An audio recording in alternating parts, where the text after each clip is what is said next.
Assalomu alaykum hammaga. Bugun sizlar SAT writing bo'yicha birinchi darsni olamiz, guys. Okay. Xo'p, avvalambor o'zim haqimda tanishtirib o'tib ketsam, meni ismim Sevinch Tolipova va men SAT content creator hisoblanaman, volontyorman va SAT bo'yicha mentor hisoblanaman. Xo'p, yaqindan tanishish uchun xuddi shunday qilib siz kommentariya qismida yozib keting. Bugungi bizning planimiz yangi SAT writing master klassi ko'rish va sizlarga bonus beraman, guys. Okay. Va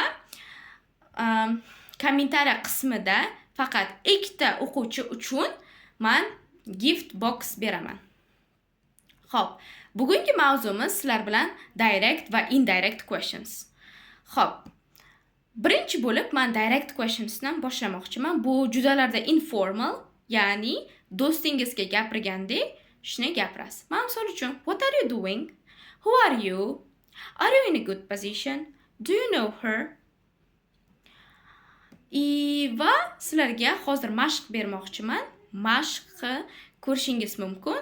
Make it in direct questions. Ya'ni direct questionga aylantiringlar shuni.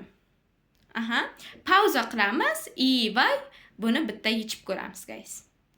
Xo'p, javoblarni ko'rishingiz mumkin. Misol uchun, are you ready? She's at home. Is she at home? She's at home. Misol uchun, is she at home? Are they happy? Like this, guys. Okay. Endi esa indirect questions ni ko'rib chiqamiz. Bu judalarda formal hisoblanadi, formalniy. Bu rasmiy.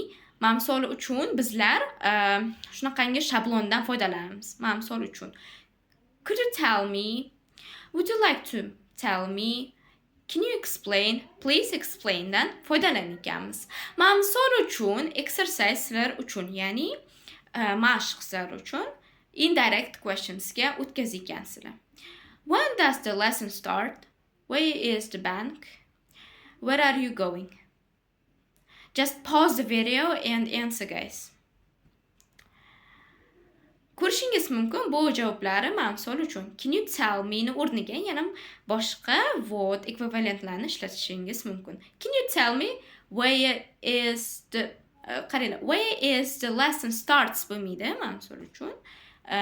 Yoki when does the lesson start bo'lmaydi. When the lesson starts bo'ladi, guys. Okay, chunki deganda bizlar birinchi savolni yasab bo'ldik. Could you show me where the bank is? Can you let me know where are you going? Bo'lmaydidanki you are going bo'ladi.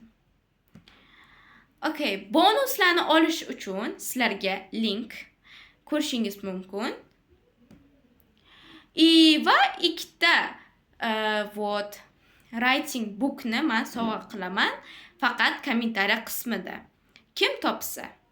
Xo'p, what is the difference between direct and indirect questions? Men aytib ketdim, kommentariya qismida qoldirib keting, men har bittasini o'qib chiqaman.